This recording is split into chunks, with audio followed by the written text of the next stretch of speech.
press statement has been signed by Kashim Ibrahim Imam, chairman of TET Fund, and Unduka Ogbaigwena, chairman and editor-in-chief of This Day Media Group and Arise News Channel. Both men are conveners of the 2022 committee, a non-partisan retreat to map out a new consensus for national rebirth. The committee included 100 leading business, political, civil society, and thought leaders who met in Lagos over the last weekend from February the 4th to the 6th, 2022, to map a new consensus for national rebirth. The attendance included 14 current governors, 13 former governors, as well as 3 former Senate presidents, working in 3 subcommittees on national security, the economy, and Nigerian transition. The participants recognized that there's an urgent need to seek common ground and irreducible minimum actions to stabilize the polity at this critical time of the transition. Now, this press statement did emphasize that whilst the 2022 committee is interested in the quality of leadership that will emerge in Nigeria at all levels, it considers attempts to link the committee with candidates or political parties for the 2023 elections as an unwarranted and unnecessary distraction. Candidates are only chosen by political parties, and of course, the committee is not a political party. The committee believes that what Nigeria needs today is for all patriots to come together to rescue Nigeria from all political, economic, and security threats and promote the unity of Africa's largest economy. Arise business analyst Chika Mbono joins us to discuss further. Chika, good morning to you, sir. Thank you so much for joining us. How are you? I'm fine, sir. Business interests and a smooth transition in 2023. I take it, Chika, that's what business interest wants as far as the committee is concerned. Even the other stories in your rundown, speak more eloquently. Yes. And more importantly, about the importance of getting it right in 2023. We talked about the issue of fuel subsidies, talked about the issue of the war we're facing now, a semblance of fuel scarcity, driven by poor quality fuel that was imported into the country. And that speaks to the shame of a nation that cannot get its refineries right, And despite the fact that millions of dollars have over the years been budgeted and appropriated and withdrawn for this turnaround maintenance. The contractors are all well known. They are all members of these political parties. And so we have created billionaires and millionaires on the suffering of the citizens of the country. So the refineries are not working. And then also the NNPC officials who are supposed to have supervised this turnaround maintenance also have signed off on those that those have been done. And so you have millions of dollars that have left our treasury, but there's no benefit. The nation has got no benefit for that. And so throughout the landscape, you will find things, littered like this. Each day we'll come to this program, we'll talk about leakages.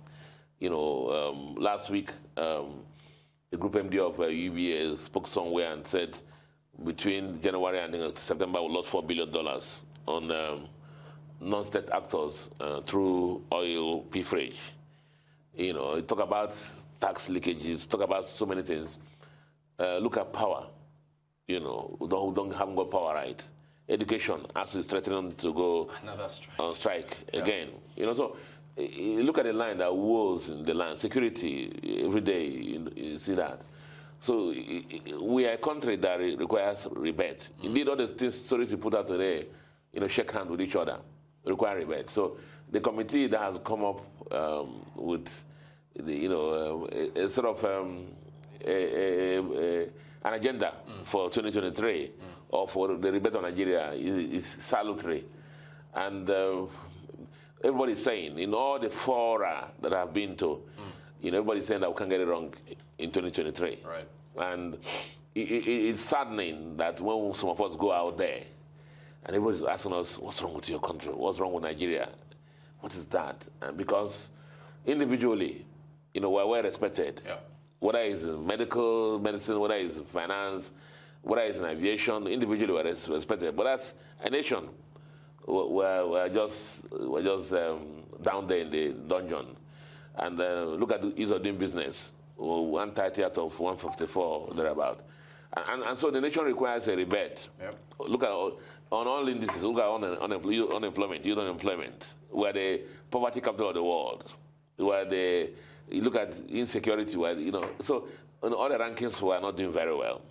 The jury is out there. I mean, you don't expect those in power to speak differently. They believe in different rankings.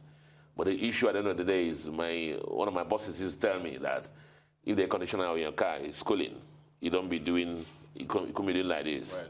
You know, so we're actually doing like this when people are telling us their conditioner is cooling. Right. Because, you know, it means that things are not working right. And so we commend them to, you know, create an agenda for where we're headed in 2023, the important issues in our country. And anybody who's, you know, going for leadership, you know, this committee is helping to modify, to direct the agenda, and so that people focus on that. And it's no longer we didn't promise or we didn't say that. Right. So at least we know on the liquid basis that national rebate will be built onto. But do we need a national rebate? Of course, a national rebate. We cannot compete like this in 2023. It's as simple as that, you know. Thank you so much, Chika. As always, an in-depth breakdown there. The fuel situation, the president is asking for the head of the NMDPRA to answer questions on the contaminated fuel. Yeah, of course. We say that the downstream of midstream commission is responsible for, in the new dispensation, you know, we don't even know whether the PIA, again, the shame of a nation, right, will sign a law on which, so you must go, the whole world, you know, starts acting on this law. Now we'll come back now and say this law has been deferred, or some part of it deferred for 18 months and stuff like that. Yes.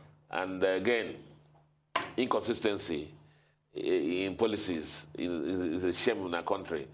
Well, I mean, the president has the right to query the midstream people, because they are the people who are supposed to now inspect the fuel before they go to retail pumps. You know, and wondering how, you know, remember the DPR, the PEF, and PPRA have all been merged to this NMDPRA. Yes. You know, so the sub-functions, let it not be, you know, addition of, you know, inefficient, transfer of inefficiencies to the new entity. You know, the DPR and all these people were incompetent. They're trying to, so they answer a new name doesn't mean suddenly I become a whiskey and born again and stuff like that. But that's the issue. But that's our country, and people have to take their responsibilities very seriously. A nation, do you know how much GDP we're losing out of this?